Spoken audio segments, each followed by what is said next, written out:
주제별 읽어드림. 죽음. 용기. 끝이 있다는 것을 받아들여야 할 순간. 무슨 생각하세요? 내가 물었다. 죽기까지의 과정을 늘리지 않으려면 어떻게 하는 게 좋을까 생각 중이다. 이 음식이 그걸 길어지게 만들고 있어. 어머니는 그런 말을 듣고 싶어 하지 않았다. 우리는 당신을 돌보는 게 좋아요, 램. 당신을 사랑하니까. 아버지는 고개를 저었다. 힘드시죠? 그렇죠? 여동생이 말했다. 응, 힘들다. 쭉 잘 수 있다면 그렇게 하고 싶으세요? 내가 물었다. 그래. 깨어 있고 싶지 않아요? 우리가 옆에 있다는 걸 느끼고 이렇게 우리와 같이 있고 싶지 않아요? 어머니가 물었다. 아버지는 한동안 아무 말이 없었다. 우리는 기다렸다. 이런 일을 겪고 싶지 않아.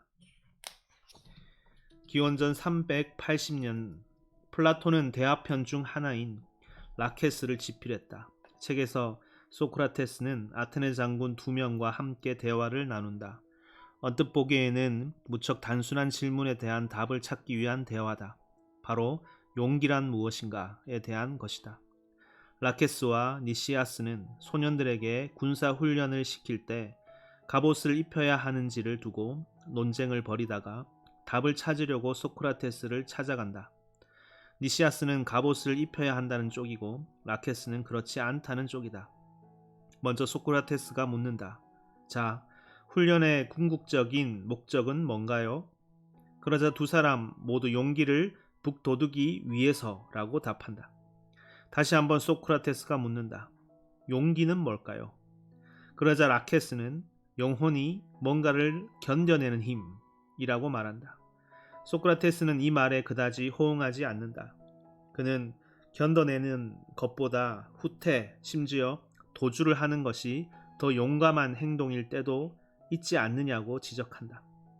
견디는 것이 어리석은 경우도 있다는 것이다. 라케스는 소크라테스의 말에 수긍하고 다른 답을 내놓는다. 어쩌면 지혜롭게 견뎌내는 힘일지도 모르겠다는 것이다. 이 정의는 좀 더 말이 되는 듯하다.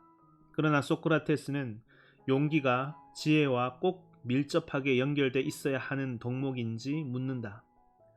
지혜롭지 못한 목표를 추구할 때 보이는 용기를 찬양할 때도 있지 않은가? 라케스는 이를 인정하고 갑자기 니시아스가 끼어든다. 그는 용기란 전쟁을 비롯한 그 어떤 상황에서도 무엇을 두려워하고 무엇을 희망할 수 있는지를 아는 것이라고 주장한다. 그러나 소크라테스는 거기서도 잘못된 점을 찾아낸다.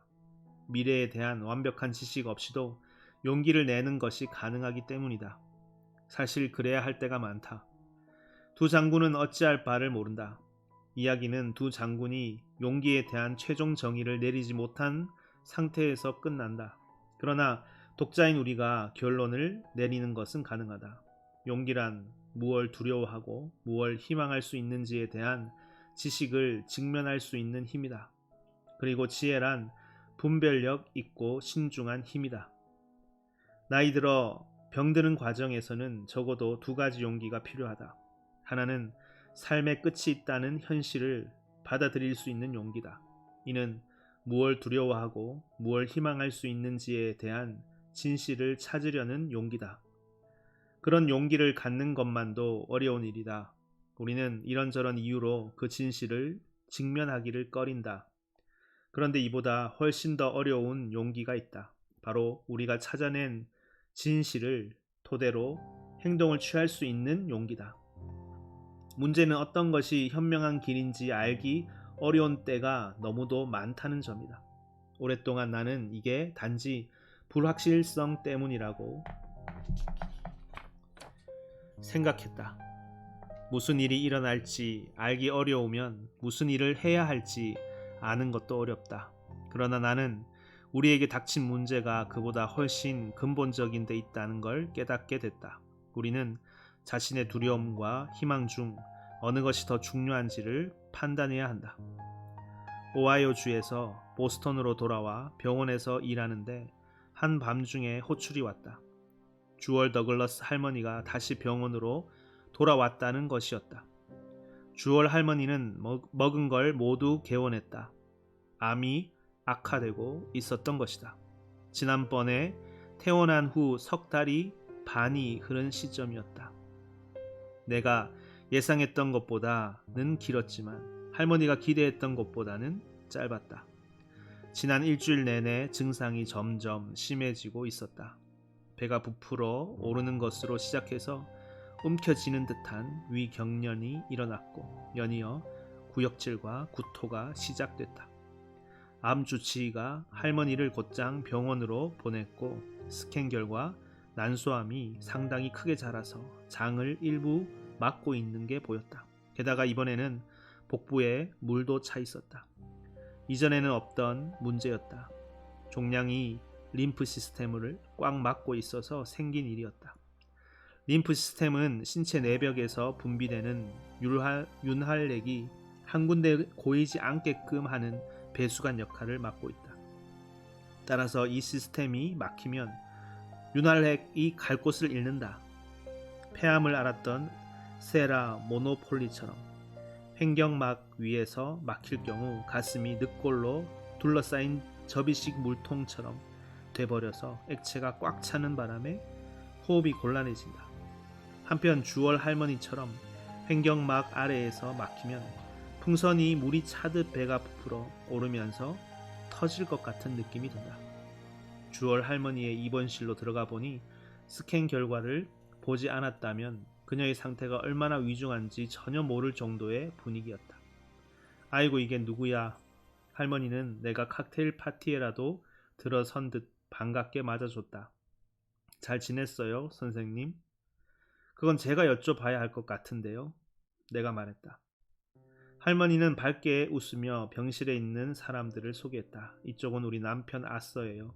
지난번에 이미 만나셨죠? 이쪽은 우리 아들 브렛이고요.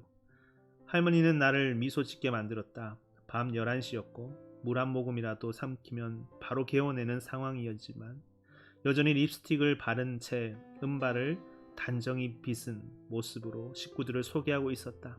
할머니도 상황을 모르는 건 아니었다. 그저 환자 노릇을 하는 것도 이 우울한 상황도 모두 싫었던 것이다. 나는 할머니에게 스캔 결과를 알려주었다. 그녀는 사실을 외면하려 하지 않았다. 그러나 그것에 대해 어떤 행동을 취할지는 또 다른 문제였다. 우리 아버지의 담당 의사들이 그랬던 것처럼 암 전문의와 나도 엄청나게 많은 선택지를 갖고 있었다. 종양의 부담을 줄일 가능성이 있는 새로운 화학 요법들이 광범위하게 있었고 나 역시 그녀의 문제를 해결하기 위한 몇 가지 수술 방법을 제안할 수 있었다. 나는 주월 할머니에게 수술한다고 해서 장 폐색 자체를 해결할 수는 없지만 우회할 방법은 있을 거라고 말했다. 막힌 장을 막히지 않은 쪽과 연결하거나 막힌 부분 위쪽을 절개해서 인공 항문을 만드는 방법이 있었다. 인공 항문을 만들 경우 계속 배에 주머니를 달고 살아야 한다. 그와 동시에 카테터를 한두 개 영구 삽입하면 배에 물이 차오를 때마다 밸브를 열어서 뺄 수 있을 것이다. 수술에는 심각한 합병증 위험이 따른다. 상처가 덧나거나 장 내용물이 복강으로 새서 염증을 일으킬 수도 있다. 그러나 음식 섭취 능력을 되찾으려면 이 방법밖에 없었다. 나는 할머니에게 화학요법이나 수술을 모두 받지 않는 방법도 있다고 말했다. 진통제와 구토증 조절약을 처방해 가정 방문 호스피스 서비스를 준비해 줄 수 있다는 설명을 덧붙였다. 하지만 주월 할머니는 너무도 많은 선택지 앞에서 압도되고 말았다. 하나같이 두렵게만 들렸다. 어떻게 해야 할지 도무지 알 수가 없었다. 나는 내가 다시 정보를 주는 의사의 모습으로 돌아가 버린 걸 깨닫고는 부끄러워졌다. 여기 사실과 수치가 있습니다. 어떻게 하시겠습니까? 그래서 나는 한 발짝 물러나 우리 아버지에게 했던 질문들을 던졌다. 가장 두렵고 걱정스러운 게 무엇인지, 할머니에게 가장 중요한 목표는 무엇인지, 그걸 이뤄내기 위해 기꺼이 포기할 수 있는 것과 그럴 수 없는 것은 무엇인지를 말이다. 모든 사람이 그런 질문에 답할 수 있는 건 아니다. 그러나 주월 할머니는 대답을 했다. 그녀는 통증, 구역질, 구토증이 사라지기를 원했다. 다시 먹을 수 있는 능력도 원했다. 무엇보다도 다시 일어날 수 있으면 좋겠다고 했다. 할머니가 가장 두려워한 것은 두 번 다시 사는 것처럼 살면서 삶을 즐길 수 없을지도 모른다는 점이었다. 집으로 돌아가 사랑하는 사람들과 함께할 수 없게 될지도 모른다는 게 두려웠던 것이다. 그렇다면 할머니가 앞으로 시간을 좀 더 얻을 가능성을 걸고 기꺼이 포기할 수 있는 것은 무엇이며 기꺼이 감당할 수 있는 희생은 무엇일까? 별로 많지 않아요. 그녀가 말했다. 할머니는 시간에 대한 관점이 변함에 따라 현재 그리고 가장 가까운 사람들에게 집중하고 있었다. 지금 그녀의 마음속에서 가장 중요하게 떠오르는 문제는 주말로 예정된 결혼식이었다. 절대 빠지고 싶지 않다고 말했다. 남편 동생이 내 제일 친한 친구하고 결혼을 해요. 두 사람을 처음 만나게 해준 것이 바로 할머니였다. 그런데 그 둘이 이틀 뒤 토요일 오후 1시에 결혼을 하게 된 것이다. 정말 최고로 좋은 일이에요. 그녀가 말했다. 할머니의 남편이 신랑에게 반지를 건네주는 역할을 맡았고 할머니는 신부 들러리를 할 예정이었다. 결혼식에 참석할 수만 있다면 무슨 일이라도 할 용의가 있다고 말했다. 갑자기 방향이 명료해졌다. 화학요법은 현재 상태를 개선시킬 확률이 아주 낮은데 반해 할머니에게 허용된 시간을 상당히 희생해야 했다. 수술을 하면 결혼식에 가는 건 물 건너가는 일이다. 그래서 우리는 할머니를 결혼식에 참석시킬 방법을 궁리했다. 다음 일은 할머니가 결혼식이 끝난 후 병원으로 돌아왔을 때 결정하기로 했다. 우선 우리는 긴 바늘로 할머니의 배에서 갈색 액체를 1리터 정도 빼냈다.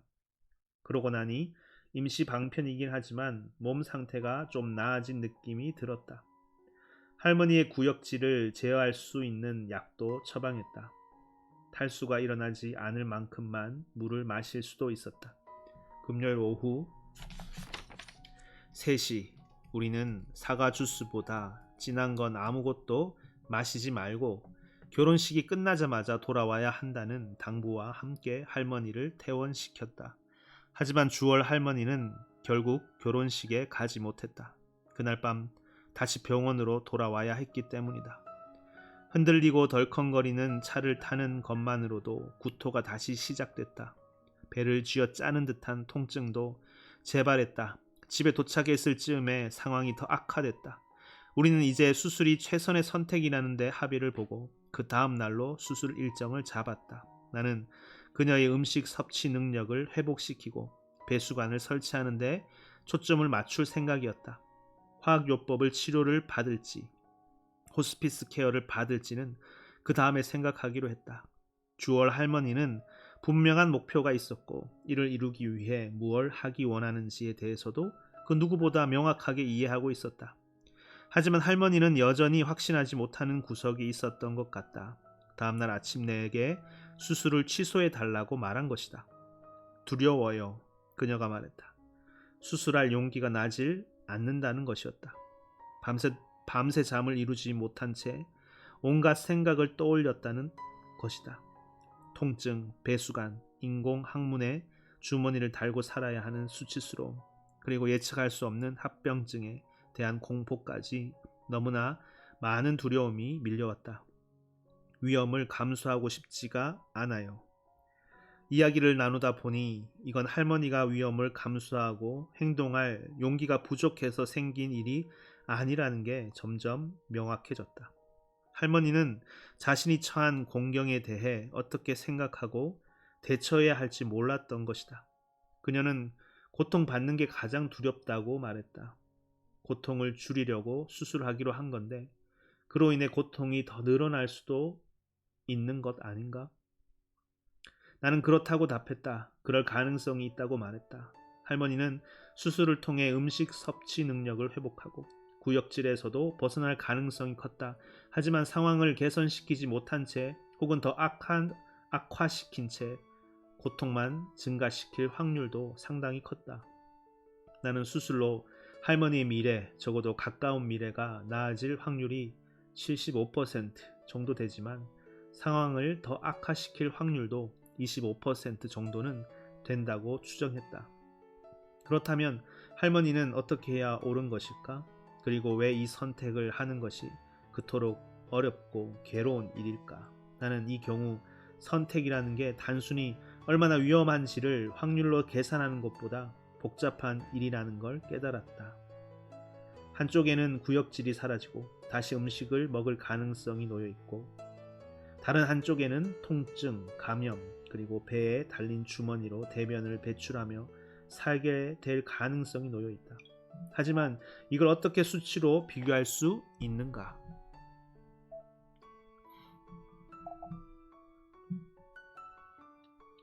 뇌는 고통과 같은 경험을 두 가지 방식, 경험하는 순간에 내리는 평가와 나중에 내리는 평가로 평가한다. 그리고 이 둘은 굉장히 모순된다. 노벨자 수상자 데니엘 카너만은 역작 생각에 관한 생각에서 일련의 실험을 통해 관찰한 사례를 밝히고 있다. 그중 한 실험에서 커너먼 박사와 토론토 대학의 의사 도널드 레델마이어는 깨어있는 상태로 대장 내시경과 신장 결석 치료를 받은 환자 287명을 조사했다. 연구원들은 환자에게 매 60초마다 자신이 느끼는 통증을 1. 통증 없음에서 10. 참을 수 없는 통증까지 평가하도록 했다. 순간순간 느끼는 고통을 수치화한 것이다. 시술이 끝난 후 환자들은 전 과정을 통틀어 느낀 통증 점수를 매겼다. 시술 시간은 4분에서 1시간까지 다양했다. 환자들은 대부분 낮은 수준에서 중간 수준의 통증이 계속되다가 가끔 심한 통증을 느낀 것으로 기록했다. 대장 내시경을 받은 환자들 가운데 3분의 1, 신장 결석 환자들 가운데 4분의 1이 수술 도중 통증 척도 10을 기록한 순간이 한 번 이상 있었다. 상식적으로는 최종 척도가 순간순간 느낀 척도들을 합친 거라고 여기기 쉽다. 우리는 통증 지속 시간이 짧은 쪽보다 긴 쪽이, 그리고 평균 통증 척도가 낮은 쪽보다 높은 쪽이 더 나쁠 거라고 믿는다. 그러나 환자들의 반응은 전혀 그렇지 않았다. 최종 척도를 평가할 때 통증 지속 시간은 대개 무시됐다. 대신 최종 척도를 가장 잘 예측할 수 있는 지표는 따로 있었다. 바로 카너먼 박사가 말한 정점과 종점 규칙이다. 이는 가장 아팠던 순간과 마지막 순간에 느낀 통증의 척도를 평균 낸 것이다. 이 실험에 참여한 소화기 전문의들이 평가한 통증 기준도 환자들이 정점과 종점을 기준으로 내린 평가와 매우 비슷했다. 사람들은 서로 다른 두 개의 자아를 가진 듯하다. 하나는 매 순간을 동일한 비중으로 견뎌내는 경험하는 자아이고, 다른 하나는 시간이 흐른 후 최악의 시점과 종료 시점 단 두 군데에만 거의 모든 비중을 실어서 평가하는 기억하는 자아다. 기억하는 자아는 심지어 마지막 순간이 완전히 이례적인 경우에 해당할 때조차도 정점과 종점에 고착하는 경향을 보인다. 30분 넘게 극심한 통증을 경험했더라도 시술 과정에서 마지막 몇 분간만이라도 통증이 없었다면 환자의 전체 통증 평가 지수가 극적으로 낮아졌다. 따라서 이 경우 환자들은 나중에 이렇게 말하곤 한다. 그다지 나쁘지 않았어요. 반면 마지막 순간에 통증을 심하게 느낀 경우 평가 지수가 극적으로 높아졌다. 그 밖에 수많은 연구에서도 정점과 종점 규칙에 비중을 두는 경향과 고통이 지속되는 기간을 무시하는 경향이 확인됐다. 이런 현상은 사람들이 즐거웠던 경험을 기억할 때도 똑같이 나타난다는 연구 결과가 나와 있다. 스포츠 경기 관람을 즐기는 사람이라면 누구나 자기가 응원하는 팀이 내내 잘하다가 마지막에 시합을 망치는 걸 경험해 봤을 것이다. 이때 우리는 마지막 순간 때문에 경기 전체를 망쳤다고 느낀다. 그러나 잘 살펴보면 이 판단에 모순이 존재한다는 걸 알 수 있다. 경험하는 자는 1시간 내내 즐거움을 느꼈고 딱 한순간만 실망감을 맛봤을 뿐이다. 그러나 이 경우 기억하는 자는 전혀 즐거움을 느끼지 못한다. 기억하는 자와 경험하는 자가 같은 경험에 대해 완전히 다른 견해를 보인다면 어느 쪽을 따를지 선택해야 하는 어려운 문제에 직면하게 된다. 주얼 할머니의 마음속 깊은 곳에 깔려 있는 번민은 바로 그거였다. 또한 그녀를 이끌고 도와줘야 하는 나 역시 어느 정도까지는 같은 고민에 휩싸여 있다. 우리는 기억하는 자, 이 경우에는 예측하는 자에 귀 기울여야 할까? 그렇다면 그녀가 감내해야 하는 최악의 경우에 초점을 맞춰야 할 것이다. 아니면 경험하는 자에 귀 기울여야 할까? 이 경우 집으로 가기보다 수술을 받는다면 다가올 시간 동안 평균적으로 고통을 덜 느끼게 될 것이고 심지어 얼마 동안만이라도 음식을 다시 먹을 수 있을 것이다. 결국 사람들이 자신의 삶을 조망할 때는 단순히 매 순간을 평균 내서 평가하지 않는다. 어차피 삶은 대부분 잠자는 시간을 포함해 별다른 일 없이 지나간다. 인간에게 삶이 의미 있는 까닭은 그것이 한편의 이야기이기 때문이다. 이야기는 그 자체로 온전한 하나의 단위라는 느낌을 준다. 그리고 그 전체적인 구도는 의미 있는 순간들, 즉 무슨 일인가 일어났던 순간들이 모여서 결정된다. 사람들이 매 순간 느끼는 즐거움과 고통을 측정한다는 건 인간의 근본적인 면을 간과하는 행위다. 겉으로는 행복해 보이는 삶이 실은 텅 비어 있을 수도 있고, 겉으로는 곤경에 처한 것 같은 삶이 실은 대의를 위해 헌신하는 것일 수도 있다. 우리는 자기 자신보다 더 큰 목적을 가지고 있다. 경험하는 자, 순간에 몰입하는 자와 달리 기억하는 자는 기쁨의 정점이나 비참함의 심연만이 아니라 이야기 전체를 어떻게 이해할 것인지 인식하려 한다. 그리고 이는 이야기가 궁극적으로 어떻게 끝나는지에 따라 지대한 영향을 받는다. 미식축구 팬이 마지막 몇 분 동안 일이 잘 안 풀렸다고 해서 이전 3시간 동안 행복했던 시간을 모두 망쳤다고 기억하는 까닭이 무엇일까? 그 경기가 하나의 이야기이기 때문이다. 그리고 이야기에서는 결말이 중요하다. 그러나 우리는 경험하는 자도 무시하지 말아야 한다는 걸 안다. 정점과 종점만이 중요한 게 아니다.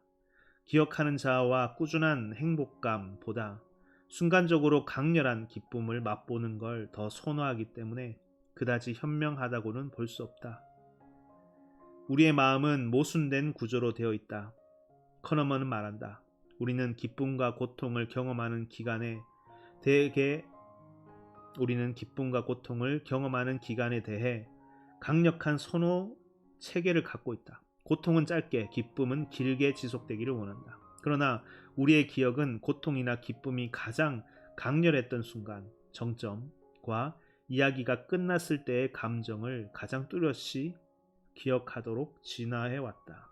기간을 무시하는 기억은 가능한 한 오래 지속되는 기쁨과 짧은 고통을 선호하는 우리의 성향에 도움이 되지 않을 것이다. 우리에게 주어진 시간이 한정되어 있고 우리의 우선순위에 가장 도움이 되는 방식이 무언지 불확실할 때는 경험하는 자와 기억하는 자 모두 중요하다는 사실을 받아들이지 않을 수 없다. 기나긴 고통과 짧은 기쁨을 원하는 사람은 아무도 없다. 그러나 우리가 경험하는 기쁨 중에는 고통을 감내할 만한 가치가 있는 것도 있다. 그런 의미에서 우리에게는 정점도 중요하고 종점도 중요하다. 주얼 할머니는 수술이 가져다 줄지도 모를 고통을 직면할 수 있을지 확신이 서질 않았다. 수술 후 상태가 더 나빠질까봐 두려웠다. 그녀는 위험을 감수하고 싶지 않다고 했다. 나는 이 말이 자신의 이야기가 어떻게 끝날 것인지를 두고 너무 많은 판돈이 걸린 도박을 하고 싶지 않다는 의미라는 걸 깨달았다. 다른 한편으로 보면 그녀에게는 여전히 하고 싶은 일들이 많았다. 그저 소소한 일들이긴 했지만 말이다. 한 주에만 해도 그녀는 교회에 갔고 차를 타고 가게에 갔고 가족을 위해 저녁을 만들었고 남편과 함께 텔레비전을 봤고 손주들을 불러 이런저런 조언을 해줬고 가장 친한 친구들과 결혼식에 참석할 계획을 세웠다. 만일 그녀에게 그런 일들을 조금이라도 더 할 수 있는 기회가 주어진다면 종량이 자기 몸에 끼치고 있는 영향에서 벗어나 사랑하는 사람들과 그런 경험을 몇 번만이라도 더 할 수 있다면 할머니는 많은 것을 견뎌낼 용기가 있었다. 그러나 다른 한편으로는 이미 겪고 있는 상태보다 더 나빠질 가능성을 마주하고 싶지 않았다. 지금도 장이 꽉 막혀 있고 배에는 수도꼭지가 새듯 물이 차오르고 있지 않은가? 해답이 없는 듯했다. 토요일 아침 아래층 수술실에서는 모든 준비를 마친 채 할머니가 오기를 기다리고 있었고 나는 그녀의 병실에서 가족들에게 둘러싸여 이야기를 나누었다. 그리고 나는 내가 알아야 할 모든 정보를 그녀가 이야기해 줬다는 걸 깨달았다. 나는 할머니에게 수술실로 가야 한다고 말했다. 하지만 방금 할머니가 말한 방향에 따르겠다고 약속했다. 가족이 있는 집으로 돌아갈 수 있도록 최선을 다하겠지만 절대로 위험한 선택은 하지 않겠다고 말이다. 나는 작은 복강경을 삽입해서 배 안을 살펴본 뒤 비교적 쉽게 해낼 수 있겠다는 판단이 설 때만 장폐색 수술을 감행하겠다고 설명했다. 또한 어렵고 위험한 수술이 되리라 예상되면 배수관을 삽입해서 막힌 곳에 고인 물만 빼내도록 하겠다고 약속했다. 나는 언뜻 모순되게 들릴지도 모를 수술을 목표로 삼고 있었다. 굳이 말하자면 완화치료 수술이었다. 수술이라는 것이 본질적으로는 아무리 폭력적이고 위험한 것이라 하더라도 환자의 상태를 즉시 완화할 수 있는 수술을 하겠다고 마음먹은 것이다. 할머니는 조용히 생각에 잠겨 있었다. 할머니의 딸이 그녀의 손을 잡았다. 해야 해요, 엄마. 좋아요. 하지만 위험한 선택을 하면 안 돼요. 할머니가 말했다. 네, 위험한 선택은 하지 않을게요. 내가 말했다. 할머니를 마취한 다음 배꼽 위를 1cm 정도 절개했다. 피가 섞인 묽은 액체가 쏟아져 나왔다. 나는 장갑 낀 손가락을 집어넣어 광섬유 내시경을 삽입할 공간이 있는지 살폈다. 그러나 절개구가 종약에 쌓인 딱딱한 장관으로 막혀 있었다. 카메라를 넣을 공간이 없었다. 나는 수련이에게 직접 눈으로 확인하고 손을 집어넣을 수 있을 만큼 절개구를 위쪽으로 확장시키도록 지시했다. 구멍 아래쪽으로 팽창한 장관이 보였다. 바람을 많이 넣은 고무 튜브 같았다. 나는 그 부분을 피부까지 끌어올려 인공 항문을 만들 수 있겠다는 생각이 들었다. 그러면 할머니는 다시 음식을 먹을 수 있게 될 것이다. 그러나 그 부분은 종양에 걸려 들어 올릴 수 없었다. 종양에서 떼어내 보려고 했지만 잘못하면 절대 수선할 수 없는 구멍이 생길 위험이 있어 보였다. 복강에 장 내용물이 새면 말 그대로 재앙이 일어난 것이다. 그래서 우리는 거기서 멈췄다. 주월 할머니가 원하는 건 분명했다. 위험한 선택은 하지 않는다. 우리는 곧바로 수술의 초점을 바꿔서 긴 플라스틱 배수관 2개를 삽입했다. 하나는 위에 직접 꽂아 역류하는 내용물을 빼내도록 했고 다른 하나는 복강에 삽입해 장밖에 고이는 물을 배출하도록 했다. 그런 다음 절개를 봉합하고 수술을 마쳤다. 가족들에게 할머니가 다시 음식을 먹을 수 있게 하지는 못했다고 말했다. 주월 할머니가 깨어났을 때에도 같은 이야기를 했다. 딸은 눈물을 흘렸다.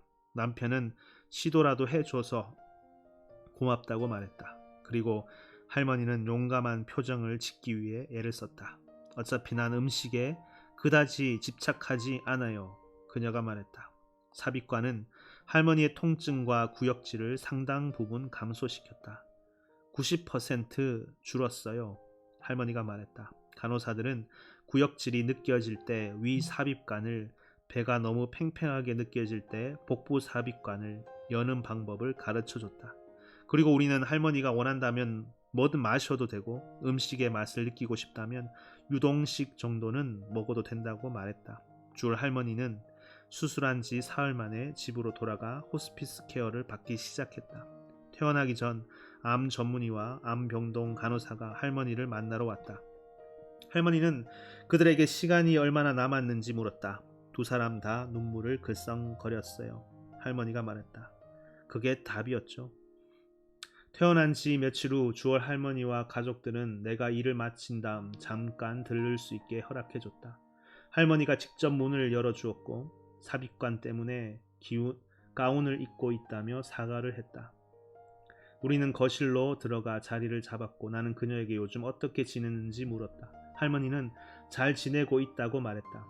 계속 아래로 미끄러져 내려가고 있는 게 느껴져요. 하지만 그녀는 요즘 오랜 친구들과 친척들을 하루 종일 만날 수 있어서 너무나 행복하다고 말했다. 생명줄 그 자체예요. 계속 만나고 싶어요. 가족들이 할머니가 너무 지치지 않도록 방문 간격을 조정하고 있다고 했다. 그녀는 자기 몸에서 삐죽삐죽 튀어나온 장치들이 싫다고 말했다. 배에서 관이 달린 부분이 여간 불편한 게 아니라고 했다. 하지만 삽입관을 여는 것만으로도 구역질이 없어진다는 걸 알고부터는 생각을 바꿨다. 삽입관을 쳐다보면서 말했죠. 거기 있어줘서 고맙구나 라고요. 통증 조절은 타이레놀만으로 하고 있었다. 할머니는 마약성 진통제를 좋아하지 않았다. 잠이 쏟아지는 데다 몸에 힘이 빠져서 사람들과 만날 때 방해가 되기 때문이었다. 아마도 호스피스 사람들이 혼란스러웠을 거예요. 불편한 건 싫어요. 뭐든 다 주세요 라고 말한 적이 있거든요. 뭐든 다 달라는 말은 마약성 진통제를 의미했다.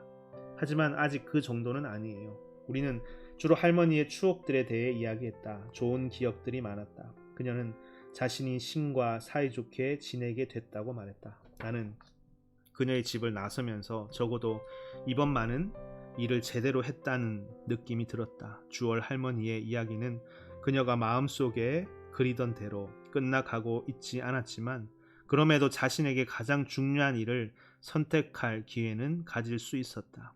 2주일 후 할머니의 딸 수전이 내게 쪽지를 보냈다. 엄마가 금요일 아침에 돌아가셨어요. 조용히 잠에 빠져드시더니 마지막 숨을 내쉬셨어요. 굉장히 평화로웠어요. 아빠가 홀로 엄마 곁을 지켰고 우리는 모두 거실에 있었어요. 완벽한 마감이었던 것 같아요. 두 분이 함께 나눠온 관계를 생각하니 너무나 잘 어울리는 마지막이라는 생각이 들었어요.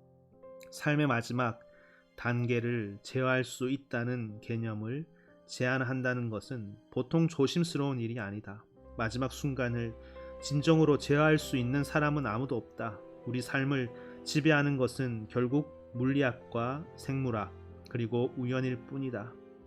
그러나 중요한 점은 우리 역시 속수무책으로 당하고만 있지는 않아도 된다는 사실이다. 용기란 이 두 가지 현실을 모두 인식할 수 있는 힘이다. 우리에게는 행동할 여지가 있고 자신만의 이야기를 만들어 나갈 가능성이 있다. 물론 시간이 지남에 따라 그 범위가 점점 더 좁아지기는 하지만 말이다. 이 문제에 대해 명확한 결론을 내리려면 몇 가지 이해하고 넘어가야 할 부분이 있다. 첫째, 우리가 병들고 노쇠한 사람들을 돌보는 데서 가장 잔인하게 실패한 부분은 이것이다. 그들이 단지 안전한 환경에서 더 오래 사는 것 이상의 우선순위와 욕구를 갖고 있다는 사실을 인식하는 데 실패했다는 점이다. 둘째, 자신의 이야기를 스스로 써나갈 기회를 갖는다는 건 삶의 의미를 지속시키는 데 매우 본질적이고 중요한 부분이다. 셋째, 우리에게는 삶의 마지막 장에 남아있는 가능성을 혁신적으로 바꾸기 위해 제도와 문화 그리고 대화 방식을 변화시켜 나갈 기회가 있다. 물론 불가피하게도 맨 마지막 순간에 남아있는 가능성은 어디까지 확장해야 하는지에 관한 문제가 남아있긴 하다. 삶에 대한 자율성과 통제력을 유지하게끔 한다는 논리에는 스스로 종말을 앞당기기를 원할 때도 돕는다는 의미가 내포되어 있는가? 보통 우리는 이를 안락사라고 말한다. 이 개념을 지지하는 사람들은 존엄사 라는 표현을 더 선호한다. 오늘날 우리는 벌써 이 권리를 일부 인정하고 있다. 누군가 음식이나 물, 투약이나 치료 등을 거부할 경우 그 뜻을 존중해 주는 것이다. 그게 비록 현대의학의 관성에 맞서 싸우는 일이 될지라도 말이다. 환자에게서 인공호흡기나 영양 공급관을 떼어낼 때마다 우리는 그 사람의 죽음을 앞당기는 행위를 하는 셈이다. 약간의 저항이 있긴 하지만 심장 전문의들도 이제는 환자가 원할 경우 의사에게 심박 조율기를 꺼달라고 할 권리가 있다는 걸 인정했다. 우리는 또 마약성 진통제와 진정제가 죽음을 앞당긴다는 걸 알면서도 고통과 불편을 줄이기 위해 처방하기도 한다. 안락사를 지지하는 사람들은 고통받는 사람들에게 그들이 필요로 하는 약을 처방받을 자격을 줘야 한다고 말한다. 그런 경우에 한해서 죽음의 시점을 앞당길 수 있도록 해주자는 것이다. 그러나 우리는 이 문제에 있어서 일관된 철학적 입장을 고수하기 어렵다는 난관에 부닥쳐왔다. 다시 말해 외부적이고 인공적인 장치를 꺼서 생명 연장을 포기할 권리를 부여하는 것과 생명을 유지하고 있는 내부적이고 자연적인 기능을 멈출 권리를 부여하는 것 사이에서 분명한 입장을 표명하지 못하고 있는 것이다. 근본적으로 볼 때 이 논쟁은 우리가 어떤 실수를 저지르는 걸 가장 두려워하는지에 관한 것이다. 고통을 연장시키는 실수와 가치 있는 생명을 단축시키는 실수 중 어느 것을 더 두려워하는지에 관한 문제라는 의미다. 건강한 사람들이 자살하는 걸 막는 까닭은 그들의 정신적 고통이 일시적인 경우가 많다는 걸 알기 때문이다. 이 경우 우리는 그들에게 도움을 주면 기억하는 자아가 경험하는 자아와 다른 시각으로 문제를 인식하리라는 걸 믿는다. 사실 자살 기도를 했다가 살아난 사람들 중 극소수만 재시도를 하고 대다수는 결국 살아있어서 기쁘다고 말한다. 그러나 우리가 알고 있듯이 고통에 시달리는 말기 환자들은 점점 늘어날 것이다. 피도 눈물도 없는 사람이 아니고서야 어떻게 이들을 동정하지 않을 수 있겠는가. 그럼에도 나는 의료 행위의 지평을 넓혀서 사람들이 스스로 죽음을 재촉하는 걸 돕는 일에까지 손을 뻗으면 무슨 일이 일어날지 두렵다. 그 힘을 남용하게 될까봐 염려되는 것이 아니다. 안락사에 의존하게 될까봐 두려운 것이다. 안락사를 지지하는 사람들은 실수와 남용을 피하기 위해 무척 엄격한 규칙을 만들어낸다. 예를 들어 의사들이 안락사 처방을 할 수 있는 곳 네덜란드, 벨기에, 스위스, 그리고 미국의 오리건주, 워싱턴주, 버몬트주 등에서는 여러 세부 조항을 규정해 두고 있다. 우선 참을 수 없는 고통을 겪고 있는 성인 말기 환자에게만 처방할 수 있다. 그리고 이때도 서로 다른 개별적 상황에서 여러 번 요청한 경우에야 하고 우울증을 비롯한 정신질환 때문이 아니라는 확인을 거쳐야 하고 또 다른 의사가 이 모든 조건에 부합한다고 확인해 준 경우여야 한다. 그럼에도 안락사 실행 권한의 적용 방식은 결국 광범위한 문화에 따라 결정될 수밖에 없다. 예를 들어 네덜란드에서는 수십 년 전 이 시스템이 정착된 후 별다른 저항 없이 사용 빈도가 상당히 크게 증가해 왔다. 그러나 2012년 현재 네덜란드인 사망자 35명 중 1명이 안락사를 선택한다는 사실이 성공을 가늠하는 척도가 될 수는 없다. 그것은 실패의 척도다. 결국 우리의 궁극적인 목표는 좋은 죽음이 아니라 마지막 순간까지 좋은 삶을 사는 것이다. 네덜란드는 다른 나라에 비해 마지막까지 좋은 삶을 확보해 줄 가능성이 있는 완화 치료 프로그램을 개발하는 데 뒤처져 있다. 어쩌면 안락사 시스템이 장착돼 있는 탓에 장애가 생기거나 심각한 질병에 걸렸을 경우 다른 방법으로 고통을 줄이거나 삶을 개선시키는 게 불가능하다는 믿음이 강화됐을 수도 있다. 삶의 마지막 단계에 이르러 고통을 받는 것이 간혹 피할 수도 견딜 수도 없는 일이 되는 경우가 있다. 이때 우리는 사람들이 스스로 그 비참한 상황에 종지부를 찍을 수 있게 도울 필요가 있을지도 모른다. 기회가 주어진다면 나는 환자에게 그런 처방을 내릴 수 있도록 허용하는 법을 지지할 것이다. 사실 처방전을 받은 사람들 중 절반 정도는 그걸 사용하지 않는다. 그 처방전이 필요해질 때 자기 뜻대로 쓸 수 있다는 걸 아는 것만으로도 안심이 되는 것이다. 그러나 안락사를 선택할 여지를 마련했다고 해서 환자들의 삶을 개선하는 문제에 대해 눈을 돌려버리게 된다면 사회 전체적으로 크나큰 해를 끼치게 될 것이다. 어시스티드 리빙은 어시스티드 데스보다 훨씬 어려운 일이다. 그러나 그만큼 훨씬 더 큰 가능성을 갖고 있기도 하다. 극심한 고통을 겪는 순간에는 그 가능성을 인식하는 게 힘들 수도 있다. 어느 날 나는 페그 바첼더 선생님의 남편 마틴에게서 연락을 받았다. 페그 선생님은 내 딸 헌터에게 피아노를 가르치는 분이었다. 페그가 병원에 있어요. 마틴이 말했다. 페그 선생님이 심각한 건강 문제를 갖고 있다는 사실은 이미 알고 있었다. 그녀는 2년 반 전 오른쪽 고관절에 통증을 느꼈지만 관절염이라는 오진을 받은 채 1년을 보냈다. 점점 상태가 나빠지고 있었는데도 한 의사는 심지어 정신과 의사를 만나보라면서 고통을 내려놓는 법에 관한 책을 읽어보라고 했다. 하지만 결국 MRI 검사 결과 12cm가 넘은 육종이 있다는 게 밝혀졌다. 매우 드문 연조직 암이었는데 육종이 골반을 먹어 들어가고 있었고 다리에는 다량의 혈전이 생긴 상태였다. 그녀는 곧 화학요법과 방사선 치료를 받았고 골반의 3분의 1을 제거한 뒤 금속제 보철물로 재건하는 대대적인 수술까지 받았다. 지옥 같은 1년이었다. 합병증으로 몇 달씩 입원까지 해야 했다. 이전까지 그녀는 자전거와 요가를 즐겼고 남편과 함께 세틀랜드 양모리 개를 데리고 산책 나가는 시간을 기다렸으며 음악을 연주하고 사랑스러운 제자들을 가르치는 일을 좋아했다. 하지만 이제는 그 모든 걸 포기해야만 했다.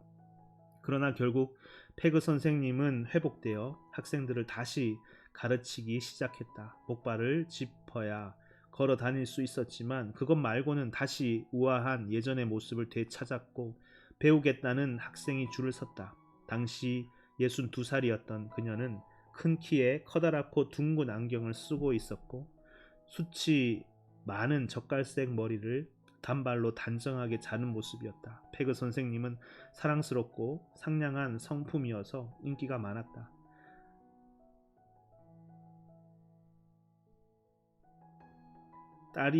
딸이 음을 알아내는데 애를 먹거나 필요한 테크닉을 잘 익히지 못할 때도 절대 서두르는 법이 없었다. 이 방법 저 방법 시도해 보게끔 도와주다가 아이가 마침내 해내면 진심으로 기뻐하며 꼭 껴안아 주곤 했다. 페그 선생님은 정상적인 생활로 돌아온 지 1년 반 만에 백혈병과 유사한 악성 종양 진단을 받았다. 이전에 받은 방사선 치료 때문이었다. 화학요법을 다시 받기 시작했지만 학생들을 가르치는 일은 어떻게든 이어가려 했다. 몇 주에 한 번씩 헌터의 레슨 시간표를 바꿔야 했고 우리는 당시 13살밖에 안 됐던 딸에게 상황 설명을 해야 했다. 그러나 페그 선생님은 포기하지 않았다. 그러던 어느 날 페그 선생님은 2주 연속 레슨을 연기했다. 마틴에게서 전화를 받은 게 바로 그때였다. 병원이라고 했고 아내는 며칠간 입원해 있었다는 설명을 덧붙였다. 마틴은 전화기를 스피커 모드로 전환해서 그녀가 이야기할 수 있도록 했다. 힘없는 목소리였고 중간중간 길게 쉬어가며 말을 이었다. 그러나 자신이 처한 상황에 대해서는 명확한 목소리로 설명했다. 백혈병 치료의 효과가 없어진 지 몇 주 됐고 면역력이 떨어진 탓에 고열과 감염을 일으켰다. 또한 검사 결과 골반에 생겼던 암이 재발했고 간에도 전이가 됐다는 사실도 알게 됐다. 재발한 암이 골반에 꼼짝할 수 없을 만큼 극심한 통증을 일으키면서 실금 증상까지 유발했다. 그 시점에 병원에 입원을 하긴 했는데 이제는 어떻게 해야 할지 모르겠다는 것이었다. 나는 그녀에게 의사들이 어떤 조처를 취할 수 있는지 말해줬냐고 물었다. 별로 없네요. 그녀가 말했다. 완전히 희망을 잃은 풀죽은 목소리였다. 수혈을 하고 종양으로 인한 열을 내리기 위해 스테로이드, 제와 진통제를 처방했다고 한다. 화학요법은 중단했다. 나는 그녀에게 스스로는 이 상황을 어떻게 이해하고 있는지 물었다. 그녀는 자기가 죽게 되리라는 걸 안다고 말했다. 병원에서 더 이상 해줄 게 없다는 것도 안다고 말할 때는 목소리에 분노가 섞여 있는 걸 느낄 수 있었다. 목표가 뭔지 물었다. 그녀는 이룰 가능성이 있는 목표가 생각나지 않는다고 말했다. 장래에 두려운 것이 뭐냐고 묻자 기나긴 설명이 이어졌다. 통증이 더 심해지는 것, 몸을 제어할 능력을 더 잃는 수치스러운 상황이 벌어지는 것, 결국 병원을 벗어나지 못하게 되는 것 등등. 말을 이어가는 그녀의 목이 메었다.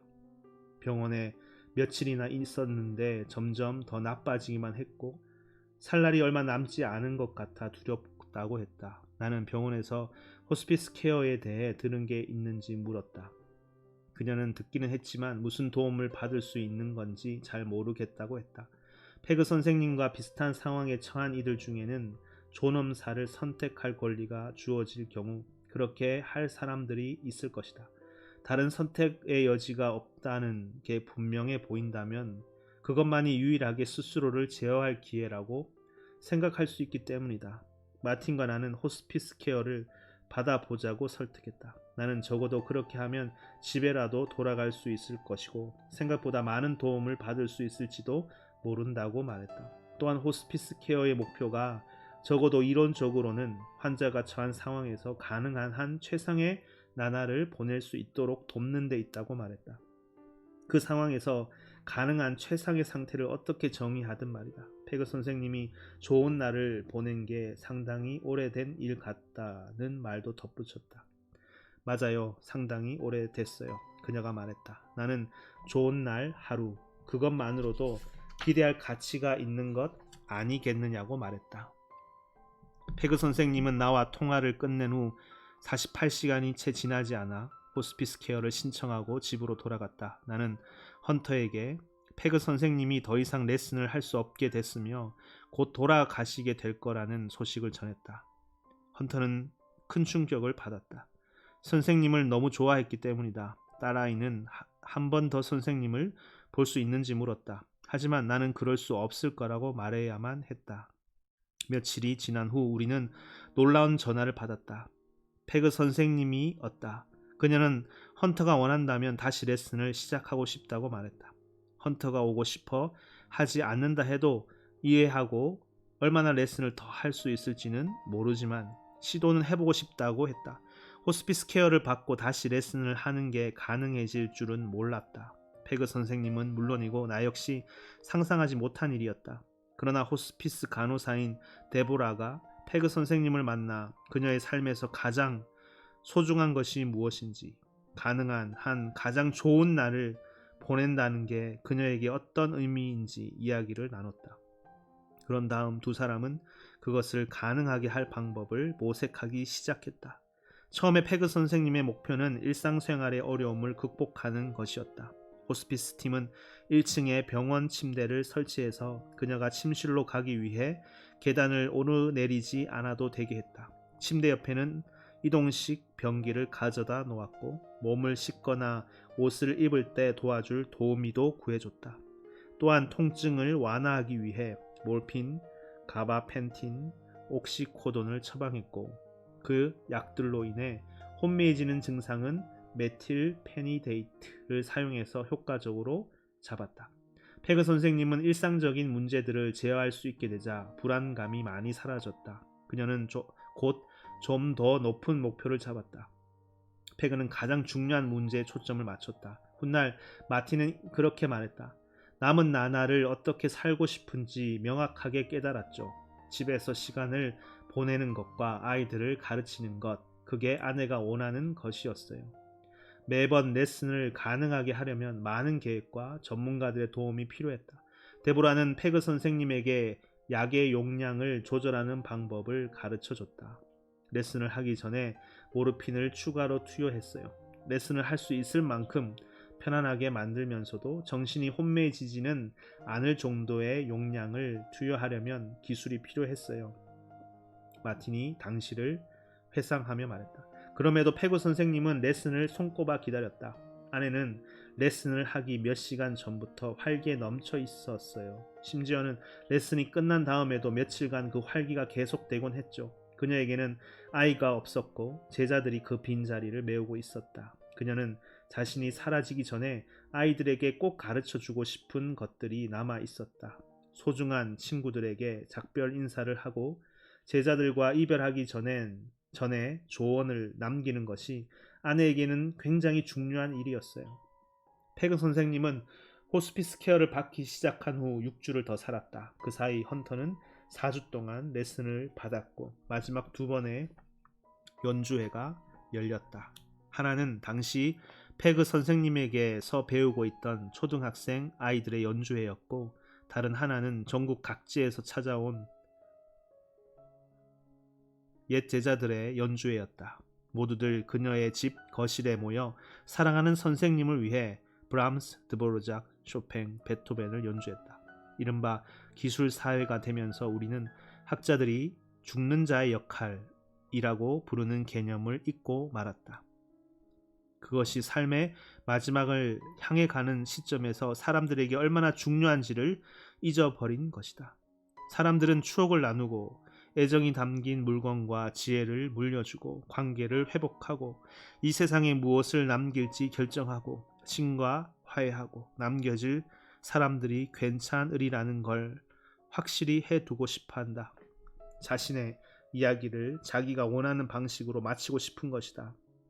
죽은 자의 역할이라는 개념을 신봉하는 사람들은 이것이야말로 죽는 자에게나 남은 자에게나 삶에서 가장 중요한 요소에 속한다고 주장한다. 만약 우리가 이토록 중요한 역할을 둔감하게 도외시하며 사람들로 하여금 수행할 기회를 주지 않는다면 그것이야말로 영원히 지울 수 없는 부끄러운 일이 될 것이다. 의학계에 종사하는 우리들은 삶의 마지막에 이른 사람들에게 깊은 상처를 주고도 해를 입혔다는 것조차 의식하지 못한 채 계속 일을 해 나가고 있다. 페그 선생님은 죽은 자의 역할을 수행할 수 있었다. 죽는 자의 역할을 수행할 수 있었다. 임종 3일 전까지 그 역할을 해내던 그녀는 고열로 의식을 잃은 후 정신이 오락가락하기를 반복하다가 숨을 거뒀다.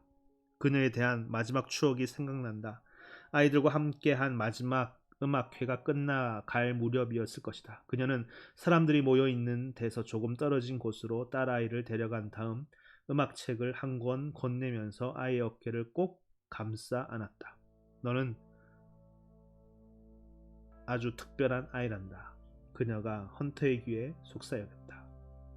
아이가 꼭 기억했으면 하는 마음이 담긴 말이었다. 결국 우리 아버지의 이야기가 끝날 시간도 다가왔다. 많은 준비를 해왔다고 생각했고 많은 것을 배워왔다고 믿었지만 사실 우리는 아무것도 준비가 되어 있지 않았다.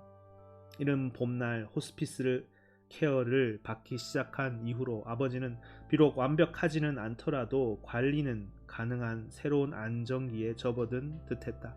어머니를 비롯해 도움을 주는 여러 사람들 그리고 자신의 강철 같은 의지에 힘입어 몇 주씩 상태가 좋은 나날을 보내곤 했다. 물론 고통스럽고 수치스러운 순간이 전혀 없지는 않았을 것이다. 아버지는 매일 관장을 해야 했고 침대를 적셨다. 또한 진통제가 머리를 가물거리고 몽롱하고 무겁게 했다. 아버지는 그런 상태가 되는 걸 너무나 싫어했다. 반쯤 혼미해진 채로 살고 싶지 않았다. 사람들과 만나 의사소통을 하고 싶었기 때문이다. 그러나 어쩔 수 없을 만큼 통증이 심했다. 약의 용량을 줄이면 극심한 두통에다 목과 등을 찌르는 듯한 통증을 감내해야 했다. 통증에 시달리다 보면 온 세상이 고통으로 가득 차 버렸다. 그래서 아버지는 늘 용량을 조절해 가면서 통증을 느끼지도 정신이 혼미해지지도 않는 이상적인 조합을 찾으려 애썼다. 아버지가 바라는 건 그저 정상적인 느낌을 갖는 것이었다. 몸이 아버지를 저버리기 전 정상적이었던 자신의 상태로 돌아가고 싶었던 것이다. 그러나 어떤 약을 어떤 용량으로 복용해도 정상적인 상태에 이를 수 없었다.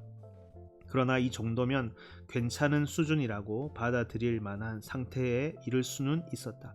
그해 봄부터 초여름까지 아버지는 사람들을 저녁 식사의 자리에 초대했고 테이블 상석에 앉아 만찬을 이끌었다. 또한 인도에 세운 대학에 새 건물을 지을 계획을 세웠고 손이 쇠약해져 말을 듣지 않는데도 하루에 12통씩 이메일을 보냈다.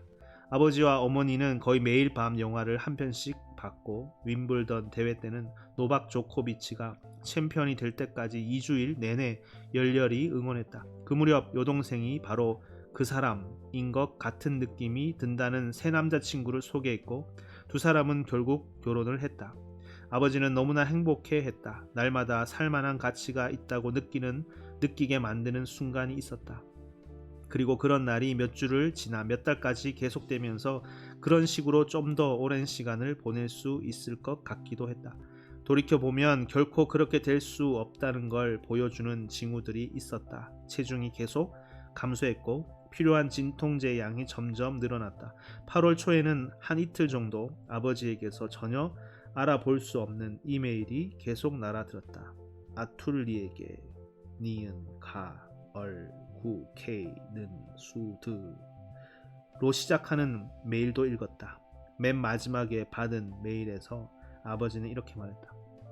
아툴에게 횡설수설 뒤엉킨 메일 미안다하. 어려움 겪고 있다. 사랑하는 아버지가.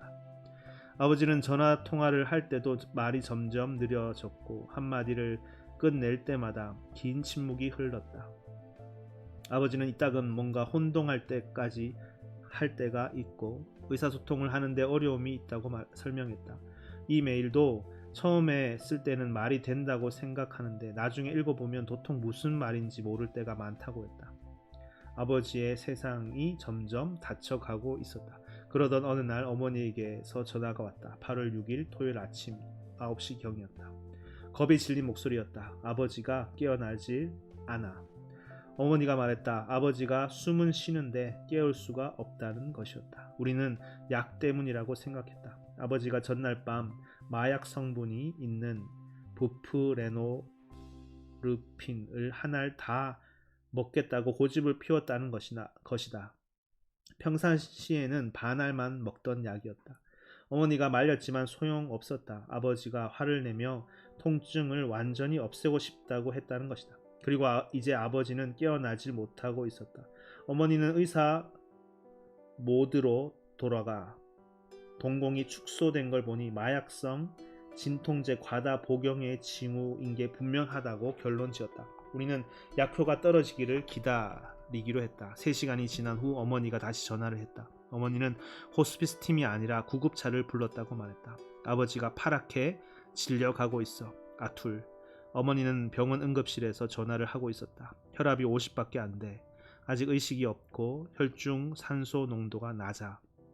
의사가 마약성 진통제를 상쇄하는 약인 날록손을 투여했다. 마약성 진통제 과다 복용 때문인 거라면 깨어나야 했다. 그러나 아버지는 계속 아무 반응도 보이지 않았다. 가슴 부위를 엑스레이로 촬영한 결과 오른쪽 폐에 폐렴 증세가 있다는 것이 밝혀졌다. 의료진은 아버지에게 산소 마스크를 씌워 농도 100%의 산소를 공급했고 항생제와 포도당을 투여했다. 그러나 혈중 산소 농도는 70% 이상 오르지 않았다. 생존 가능 수준이 아니었다. 이제 의료진은 아버지에게 관을 삽입하고 링거액을 투여해서 혈압을 유지한 뒤 중환자실로 옮기겠느냐고 물었다. 어머니는 어떻게 해야 할지를 결정을 내릴 수가 없었다. 한 사람의 종말이 가까워 오면 무엇을 할 것인지 결정해야 할 책임이 다른 사람에게로 넘어가는 시점이 온다. 우리는 그 순간에 대해서 거의 준비가 되어 있었다. 이미 어려운 대화를 나눴던 것이다. 아버지는 자신의 이야기가 어떻게 끝나기를 원하는지 상세히 밝혀두었다. 아버지는 인공호흡기도 고통도 원하지 않았다. 집에서 사랑하는 사람들에게 둘러싸여 있기를 원했다. 그러나 사태가 꾸준히 흘러가기를 거부하고 갑자기 방향을 틀면 결정권을 가진 대리인의 마음에 큰 혼란이 생긴다. 그 전날까지만 해도 아버지는 몇 주 아니 몇 달 정도 더 살 수 있을 것처럼 보였다. 그런데 이제는 갑자기 몇 시간을 바라는 것도 욕심이 됐다는 말인가? 어머니는 가슴이 찢어지는 것 같았다. 그러나 어머니는 나와 이야기를 하면서 중요한 사실을 깨달았다. 우리가 위험을 감수하면서까지 택해야 하는 방향, 다시 말해 중환자실에서 생명을 유지하는 건 아버지가 바라던 것과 너무나 거리가 멀다는 사실이었다. 마지막 순간은 너무나 중요하다. 단지 자기 자신을 위해서뿐만이 아니라 남겨질 사람들을 위해서도 말이다. 어쩌면 남은 사람들에게 훨씬 더 중요할지도 모른다. 어머니는 아버지에게 관을 삽입하지 말라고 이야기하기로 결심했다. 나는 곧이어 여동생에게 전화했다. 막 출근 기차에 오르려던 참이라고 했다. 하지만 동생은 이런 소식을 접할 준비가 되어 있지 않았다. 어떻게 그럴 수가 있어? 동생이 물었다. 아버지를 어제처럼 되돌릴 가능성은 전혀 없는 거야? 어려울 것 같아. 내가 말했다. 이런 상황을 모두가 같은 시각으로 바라보는 가족은 거의 없다. 아버지에게 마지막 순간이 다가오고 있다는 걸 가장 먼저 알아챈 사람은 나였다. 내가 가장 염려한 건 아버지의 고통을 너무 오래 지속시키는 실수를 범하는 일이었다. 나는 지금이 평화로운 임종이라는 축복을 받아들일 기회라고 생각했다. 그러나 동생은 아버지가 끝에 다다랐다는 걸 전혀 확신할 수 없었다. 어머니는 더했다. 그들은 아버지의 생명을 충분히 길게 연장하지 못하는 실수를 범할까봐 걱정했다. 그럼에도 우리는 의료진이 아버지를 소생시키기 위해 더 이상 어떤 조처도 하지 못하게 한다는데 동의했고, 우리 남매가 병원에 도착할 때까지 아버지가 버텨줬으면 하는 신라 같은 희망을 가졌다. 나와 여동생이 서둘러 비행편을 알아보는 동안 아버지는 개인 병실로 옮겨졌다. 그날 오후 공항 대기실에 앉아있던 내게 전화가 왔다. 어머니였다. 아버지가 깨어났어. 무척 흥분된 목소리였다. 아버지는 어머니를 알아봤고 자기 혈압이 지금 얼마나 되느냐고 물을 만큼 정신이 맑은 상태였다. 의식이 돌아오지 않을 거라고 믿었던 내가 겸연쩍게 느껴졌다. 아무리 많은 경험을 했다 하더라도 예측을 불허하는 자연 앞에서는 어쩔 수가 없는 모양이라는 생각이 들었다. 그러나 그런 생각도 잠깐이고 내 머릿속은 내내 희망적인 생각으로 가득 차 있었다. 금방 갈 수 있어. 아버지는 한동안 괜찮으실지도 몰라. 그러나 결국 아버지는 4일밖에 더 살지 못했다. 병실에 도착했을 때 아버지는 말짱한 정신으로 앉아 있었다. 왜 자기가 병실에서 깨어난 거냐며 불만을 토로하고 있었고, 아무도 자기 말을 들어주지 않는다고 투덜거렸다. 깨어나면서부터 통증이 심했는데도 의료진이 진통제를 충분히 주지 않았다는 것이다. 실은 아버지가 의식을 다시 잃을까봐 그런 것이었다. 나는 간호사에게 아버지가 집에서 쓰던 것만큼 진통제를 달라고 했다. 그녀는 당번 주치의의 허가를 받아야 했고 의사는 절반밖에 주지 않았다. 새벽 3시경 마침내 아버지의 인내심이 바닥나고 말았다. 아버지는 소리를 지르며 정맥주사를 빼달라고 말했다. 집에 가겠다는 것이었다. 왜 아무것도 하지 않는 거냐? 아버지가 외쳤다. 왜 내가 고통받게 내버려 두는 거냐고. 아버지는 통증 때문에 앞뒤가 맞지 않는 말을 하기 시작했다. 휴대전화로 300km가 넘는 곳에 있는 클리블랜드 클리닉에 전화를 해서 당황한 당직 의사에게 모든 조처를 취하라고 요구했다. 결국 야간 당직 간호사가 겨우 허가를 얻어 정맥 주사에 마약 성분 진통제를 주입하겠다고 했지만 아버지는 거부했다. 소용없어. 우리는 새벽 5시가 돼서야 겨우 아버지를 설득해서 진통제를 주입할 수 있었다. 통증이 가라앉자 아버지는 다시 침착함을 되찾았다. 그러나 집으로 돌아가겠다는 의사에는 변함이 없었다. 병원에서는 어떤 대가를 치르더라도 환자의 생명을 유지하는 것이 유일한 목표다. 그 목표 말고 다른 길에 대해서는 전혀 대책이 없다. 아버지는 그런 병원에서는 자신에게 선택권이 주어지지 않는다는 사실을 알고 있었다. 우리는 의료진에게 산소 마스크를 떼고 폐렴 때문에 실시한 항생제 투여를 중단한 뒤 아버지가 아침에 먹을 약을 챙겨서 퇴원시켜 달라고 요청했다. 아침 나절쯤 아버지는 다시 집에 돌아와 자기 침대에 누울 수 있었다. 고통받고 싶지 않구나. 아버지는 나와 단둘이 있을 때 그 말을 되풀이했다. 무슨 일이 있어도 내가 고통받도록 놔두지 않겠다고 약속할 수 있니? 네, 내가 말했다. 그러나 그건 생각보다 힘든 일이었다. 예를 들어 소변을 보는 일만도 문제가 됐다. 아버지의 마비 증세는 불과 일주일 전보다도 나빠져 있었다. 소변을 보지 못하는 게 그 증거였다. 방광이 차서 소변을 봐야 한다는 건 느낄 수 있지만 나오게 할 수가 없었다. 나는 아버지가 화장실에 가서 변기에 앉는 것까지 도와드렸다. 그리고 아버지가 거기 앉아 있는 동안 내내 기다렸다. 30분이 지났다. 나올 거야. 아버지는 계속 고집을 부렸다. 아버지는 이 문제에 대해 생각하지 않으려 애쓰는 듯했다. 한두 달 전에 새로 설치한 화장실용 비데를 가리키고는 전기로 돌아가는데 정말 좋다며 말을 돌렸다. 물이 쫙 나와서 엉덩이를 씻어주고 말려주기까지 한다는 것이었다. 이제는 누가 닦아주지 않아도 되니 스스로 돌볼 수 있다고 말했다. 써봤니? 아니 아직. 한번 꼭 써봐. 봐야 얼마나 좋은지 안다니까. 아버지가 미소를 지으며 말했다. 하지만 여전히 소변은 나오지 않았다. 그리고 방광경련이 시작됐다. 아버지는 통증이 밀려올 때마다 신음소리를 냈다. 결국 아버지는 상황을 인정했다. 카테터를 삽입해야겠다. 호스피스 간호사는 이런 일이 벌어지리라는 걸 예상하고 있었다. 그래서 모든 장비를 구비해 두고 어머니에게 사용법을 알려주었다. 하지만 이건 내가 환자들에게 수백 번 해본 일이었다. 나는 아버지를 변기에서 일으켜 침대에 눕힌 다음 작업에 들어갔다. 그동안 아버지는 내내 눈을 꼭 감고 있었다. 어느 누구도 자신이 이렇게까지 되리라고는 예상하지 않는다. 그러나 바로 그 순간 아버지에게 그런 일이 일어났고 나는 카테터를 삽입했다. 소변이 파도처럼 쏟아져 나오면서 바다 같은 안도감이 밀려왔다. 아직 아버지에게는 가장 큰 문제가 남아 있었다. 바로 종양 때문에 생기는 통증이었다. 통증을 제어하는 게 어려워서가 아니었다. 얼마나 제어할 것인가를 두고 의견 일치를 볼 수가 없는 게 문제였다. 집으로 돌아온 지 셋째 날이 되면서부터 아버지가 오랫동안 깨어나지 못하는 일이 반복됐다. 액제 몰핀을 평소 용량대로 유지해야 하는가가 문제로 떠올랐다. 혀 밑에 넣으면 점막을 통해 혈관으로 흡수되는 약이었다. 여동생과 나는 아버지가 깨어났을 때 통증이 너무 심할까봐 그 용량을 유지해야 한다고 생각했다. 하지만 어머니는 우리 의견에 반대했다. 정반대되는 상황이 벌어질까봐 두려웠던 것이다. 통증이 조금 있으면 오히려 깨어나지 않겠니? 그렇게 말하는 어머니 눈에 눈물이 고였다. 아직도 할 수 있는 일이 많은데. 어머니의 말은 틀리지 않았다. 비록 마지막 하루 이틀 뿐이긴 했지만 말이다. 아버지는 육체의 한계를 조금이라도 벗어날 수 있는 순간이 오면 소소한 즐거움을 충분히 만끽했다. 여전히 몇몇 음식들은 즐길 수 있었고 놀라울 정도로 잘 먹었다.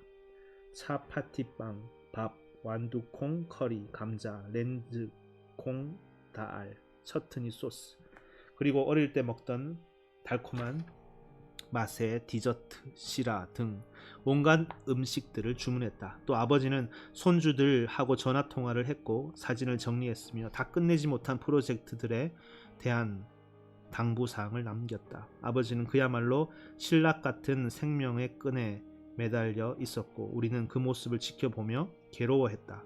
조금이라도 그 끈을 연장할 수 있는 방법은 없는 걸까? 그럼에도 나는 아버지와 한 약속을 잊지 않았고 계획대로 매 2시간마다 모르핀을 투여했다. 어머니는 그 상황을 너무나 괴로운 심정으로 받아들였다. 아버지는 가르랑거리는 숨소리만 빼면 너무도 조용히 꼼짝하지 않고 누운 채 몇 시간씩 보내곤 했다. 숨을 갑자기 훅 들이마셨다가 코를 골다가 갑자기 뚜껑이 닫힌 것처럼 멈추는 것 같은 소리였다. 잠시 후 길게 내쉬곤 했다. 공기가 기도를 채운 가래를 지나면서 내는 소리가 마치 아버지 가슴에 든 빈 관에 조약돌을 채우고 흔드는 것 같이 들렸다. 그러다가 영원처럼 긴 시간 동안 아무 소리도 들리지 않다가 다시 처음부터 반복됐다. 우리는 그런 아버지의 모습을 보는데 점차 익숙해졌다. 아버지는 배 위에 두 손을 올린 채 평화롭고 고요하게 누워 있었다. 우리는 아버지 침대 옆에 앉아 오랫동안 시간을 보냈다. 어머니는 지역신문 에선스 메신저를 읽으며 차를 마셨고 나와 여동생이 음식을 잘 먹지 못하는 건 아닌지 걱정했다. 그 자리에 있는 것이 우리 모두에게 위로가 됐다. 마지막 순간이 오기 바로 전날 오후 아버지는 온몸에 진땀을 흘렸다. 여동생이 아버지의 셔츠를 갈아입히고 몸을 씻겨드리고자 제안했다. 우리는 아버지를 안아 일으켜 앉혔다. 의식이 없어서 몸이 완전히 축 처져 있었다. 셔츠를 머리 위로 벗기려 했지만 생각대로 잘 되지 않아 간호사들이 어떻게 했는지 기억을 더듬어 보았다. 그 순간 갑자기 아버지가 눈을 뜨고 있다는 걸 깨달았다. 안녕하세요 아버지, 내가 말했다. 아버지는 가쁜 숨을 쉬면서 한동안 그저 나를 쳐다보고만 있었다. 잘 있었냐? 아버지가 말했다. 아버지는 우리가 젖은 수건으로 몸을 닦고 새 셔츠를 입히는 동안 계속 쳐다보기만 했다. 아프세요? 아니다. 아버지는 일어나고 싶다고 손짓을 했다. 우리는 아버지를 휠체어에 앉혀 뒷마당이 보이는 창문 앞으로 밀고 갔다. 꽃과 나무가 우거진 아름다운 여름날이었다. 아버지의 정신이 점점 맑아지는 게 보였다. 조금 있다 우리는 아버지를 저녁 식사 테이블로 밀고 갔다. 아버지는 망고, 파파야, 요구르트 그리고 약을 먹었다.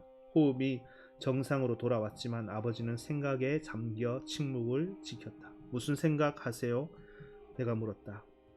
죽기까지의 과정을 늘리지 않으려면 어떻게 하는 게 좋을까 생각 중이다. 이 음식이 그걸 길어지게 만들고 있어. 어머니는 그런 말을 듣고 싶어 하지 않았다. 우리는 당신을 돌보는 게 좋아요, 램. 당신을 사랑하니까. 아버지는 고개를 저었다. 힘드시죠? 그렇죠. 여동생이 말했다. 응, 힘들다. 쭉 잘 수 있다면 그렇게 하고 싶으세요? 내가 물었다. 그래. 깨어 있고 싶지 않아요? 우리가 옆에 있다는 걸 느끼고 이렇게 우리와 같이 있고 싶지 않아요? 어머니가 물었다.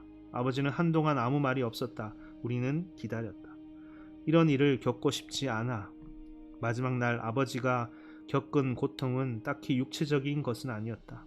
약으로 통증을 상당히 효과적으로 제어할 수 있었기 때문이다.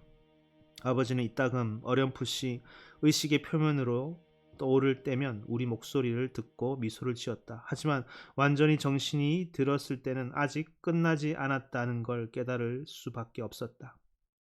그리고는 오랫동안 지속되어 온 수많은 걱정들, 이제는 모두 끝나버리기를 바랐던 그 모든 근심들이 아직 거기에 있다는 걸 깨달았다.